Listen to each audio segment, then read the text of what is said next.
My name is Andrea McDonald. My day-to-day life involves working, helping with homework, and autism. So we're at different therapies, be it speech, OT, ABA who comes to the house, and then just getting the kids dinner, ready for bed, and starting all over the next day. My typical health checkup scenario is usually my annual physical with my internist and the annual checkup with the OBGYN. So when you go for the annual OBGYN, you're told that you need to get a mammogram once you're turned 40 years old. So I did my first one when I was turned 40. That would have been in 2021. So I did my mammogram and everything came out perfect. So when it was time to get it in October of 2022, I decided, well, everything was fine. I can skip 2022 and just go in 2023. And the company that did it the year before, turns out when it's the following year, you don't need a prescription or anything. They just call you. So they would send me text messages. I would delete them.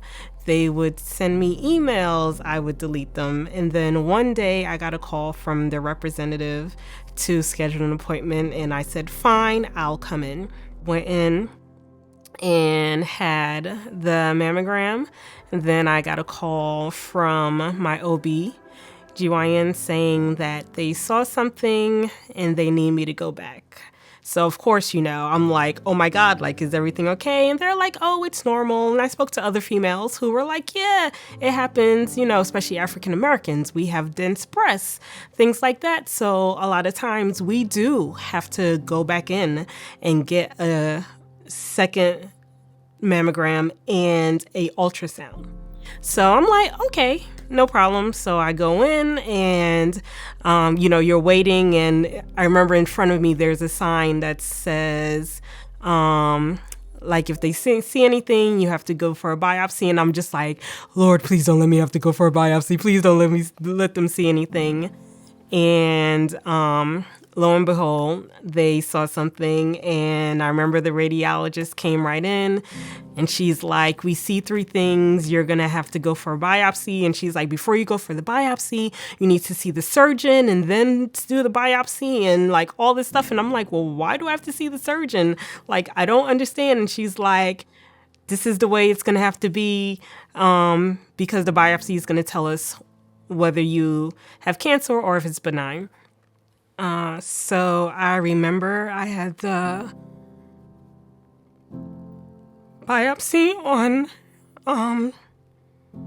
a Friday, and they said it takes 3 to 5 days to get the results, which would have been the middle of the week. And I remember I got the call on Monday. I believe it was February 20th. And she called and she said, we have your results and you have cancer. And I'm like, oh my God, are you serious? And she's like, yeah. But the surgeon was like, you are going to be okay.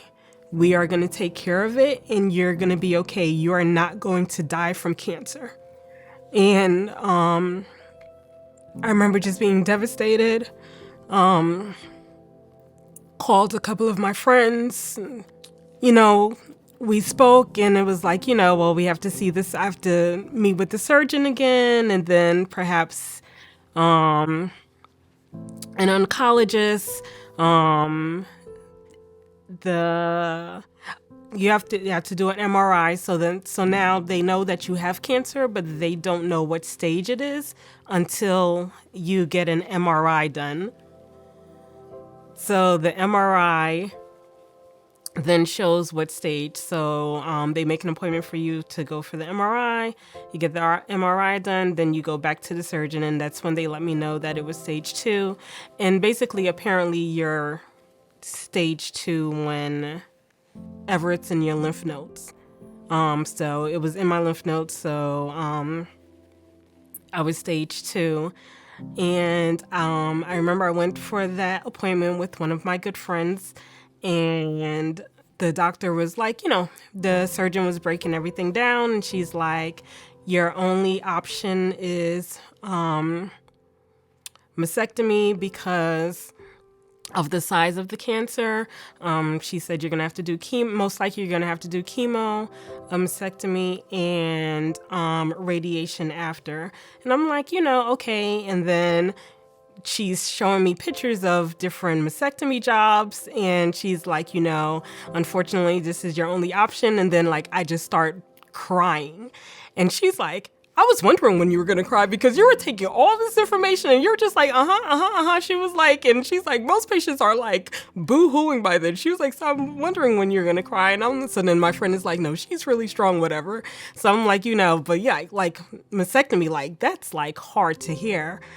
Hearing you have cancer, especially in the beginning, it's hard to hear and it's hard to say when you speak to people. My faith was impacted in a good way after finding out that I had breast cancer. I have my circle of church sisters who I was able to text and talk to about what was going on. Definitely prayed a lot. I mean, of course, you are like, God, why is this happening to me?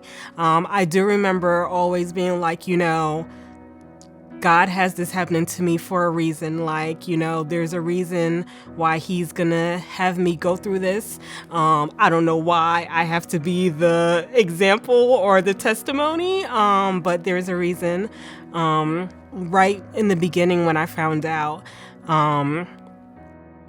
Marlise was texting me and she was like, and I don't remember what was happening that morning, but I was having a really bad morning. I think it was a pity party maybe that I was having.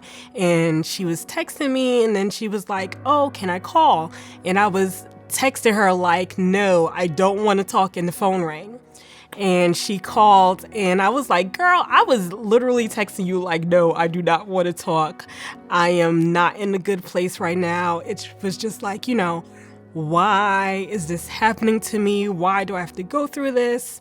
And, she spoke to me and she spoke to me about her father-in-law.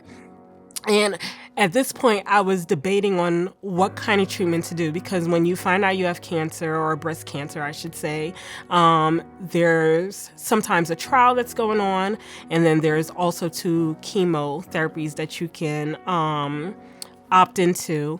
And I remember the doctor telling me that one of them can cause leukemia later on.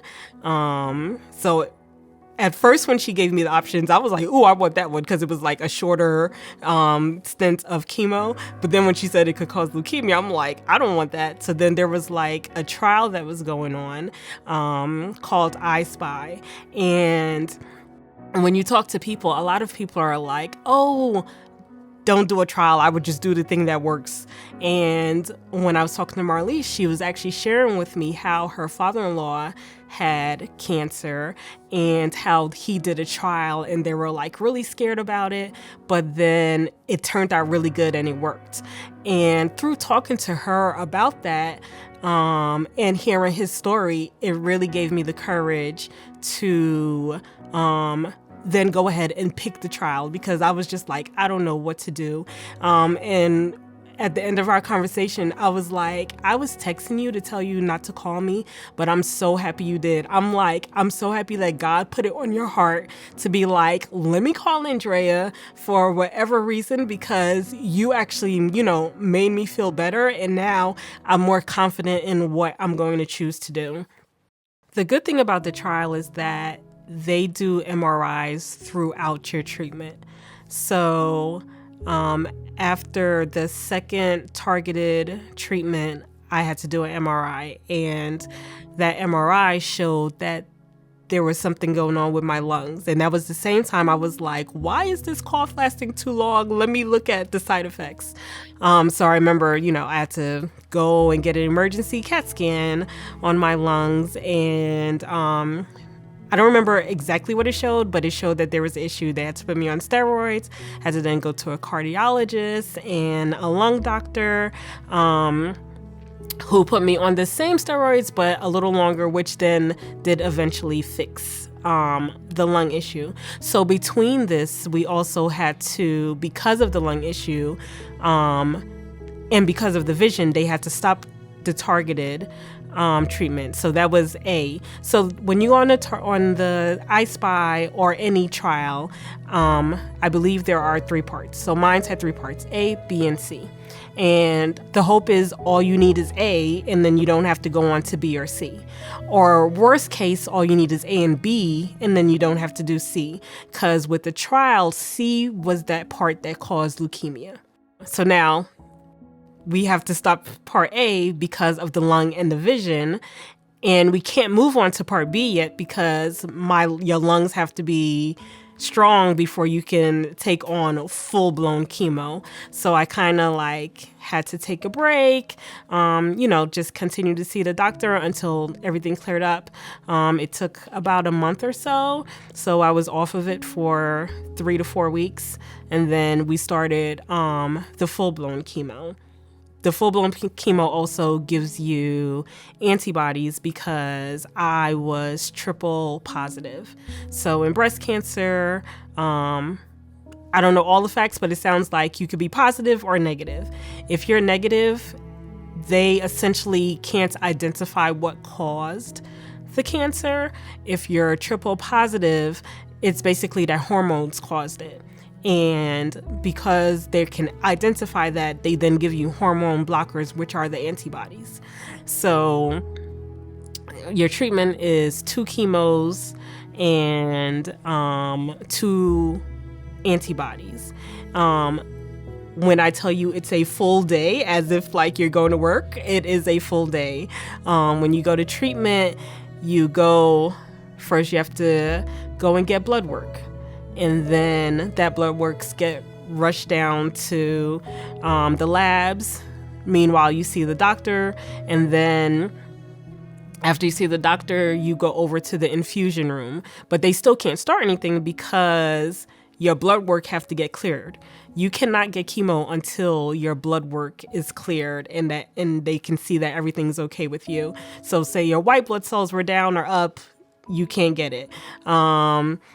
Calcium, any little thing that's not right, they cannot do the treatment. I remember that first weekend that I had it. I would go to the oncologist every Tuesday for follow-up blood work because everything, they got to check your blood.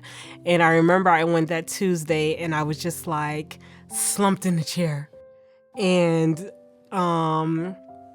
one of the nurses came out and she's like, "Are you okay?" And I'm like, no, I am so weak. I can barely walk. One thing chemo definitely has is a metallic taste, and they call it metallic tongue or something like that. So it makes it very hard to eat because everything literally tastes disgusting. So now you're not only weak from the chemo, you're weak because you can barely eat. You want to eat, but everything is disgusting. So it just makes it much harder to eat. But I remember, being weak. There were some days that I had diarrhea. I don't know if that's TMI. Barely being able to eat. My chemo was every 3 weeks, and they say because it's really strong. So the first 2 weeks, you're really going through it. Your body is weak. You may be vomiting. Knock on wood, I didn't have any of that. You might be running temperatures, but your body can really go through some things when you're on the chemo. Thank God. And I'm always thank God for his grace, because all I really had was some weakness and some diarrhea. But for the most part, I was okay. And then that 3rd week before you go back is when your taste kind of starts to come back and you start to feel a little stronger. But then, of course, you go back for another round and you're right back where you started. So after the first round of chemo, we did an MRI. And the MRI showed that the cancer went from 12 centimeters to 0.87 centimeters. And after that, I met with the surgeon, and she was like, your body is responding really well to the chemo. You now have two options for surgery. And she's like, you can now do a lumpectomy or you could do a mastectomy. And I'm like, but wait a minute, you said that mastectomy was my only option. And she was like, it was, but now you have the second option. So, you're like, well, what would you do? And she's like, patients always ask me that. I will never say what I would do. She was like, all I could do is give you the facts. So she's like, if you get a mastectomy, there's a 1% chance of the cancer coming back. If you get a lumpectomy, it's a 2 to 10% chance, if I remember correctly.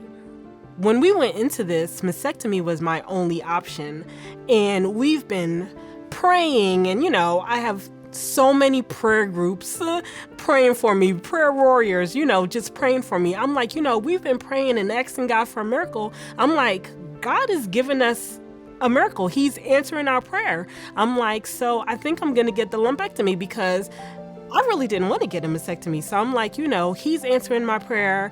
He opened another door. Like, why wouldn't I take it? And then, of course, you have the people like my mom who are like, you need to, from the beginning, you need to just get a mastectomy and that's it. And I'm like, I'm going to do whatever the doctor says I need to do.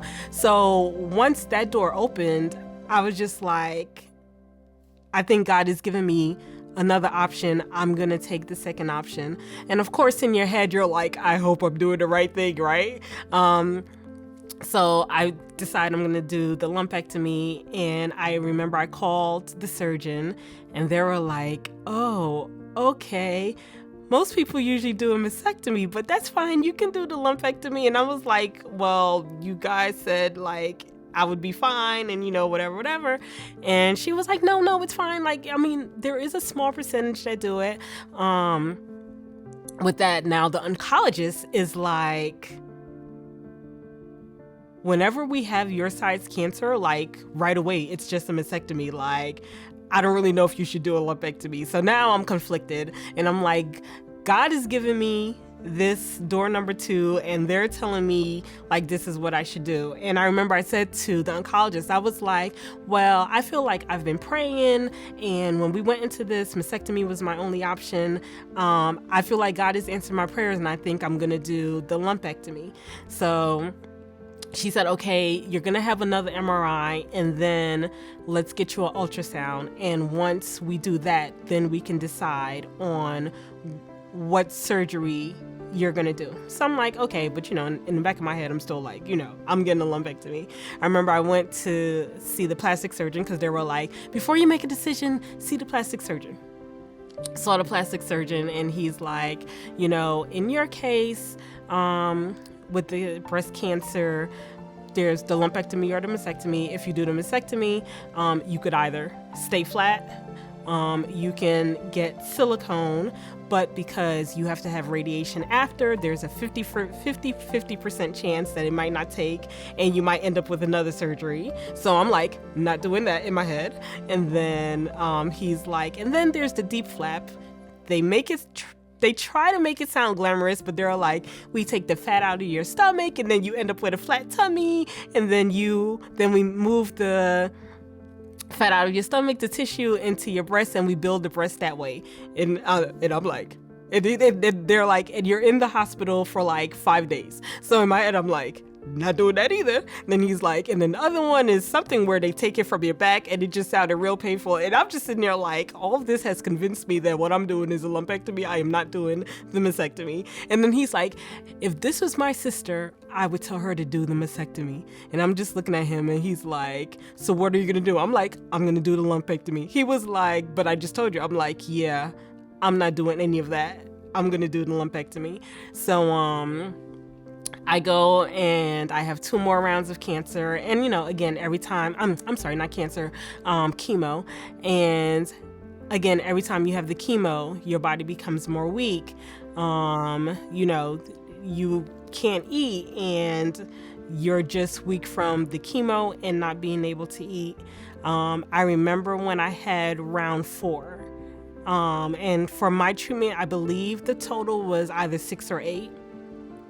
But again, you get those constant MRIs. So I had round 4, and when I tell you I thought I was going to die, I remember calling my director, and I was like, you need to pray for me because I'm not going to die from the cancer. I am going to die from the chemo.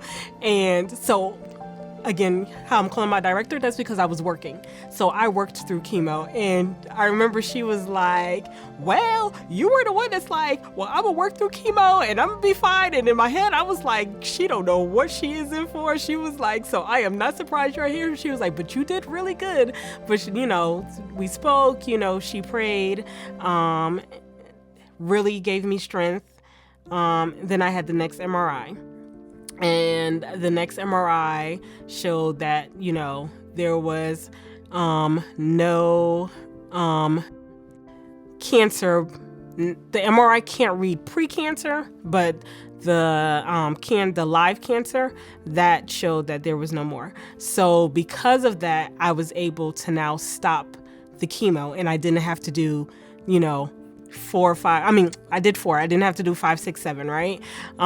So I was just like, oh my God, like, thank you, God, because I literally thought that I was going to die. Like, I'm like, I can't do any more chemo. Like, if I do more chemo, I am going to die. And they were like, no, people get through it. You're going to be okay. And I'm like, I'm not going to be okay. Because, like, after 4, like, you couldn't tell me that I wasn't going to die. So I was, like, so thankful and so grateful when I was able to stop at 4. Advice that I would give to someone who is going through this or, just on the fence on whether they should get a mammogram. Get your mammogram. It's important that we do our self-checks, but self-checks do not always work. Even when they examined me, they couldn't find it. They were only able to pinpoint it because the mammogram showed them where it was. So very important to get your mammogram and stay on top of your appointments. Another one is make sure you have a close-knit circle of positive people who are going to pour into you. I get text messages every morning to this day with a Bible scripture from 2 to 3 people. Even like sometimes when I'm going through it with the chemo and I would text like, I don't think I'm going to make it, I would get an encouraging word and a scripture. We're praying for you. We're here for you. You have to have a circle of people who are going to pour into you. And the last one, almost the most important one, is positivity. We have to stay positive. We have to stay connected with God.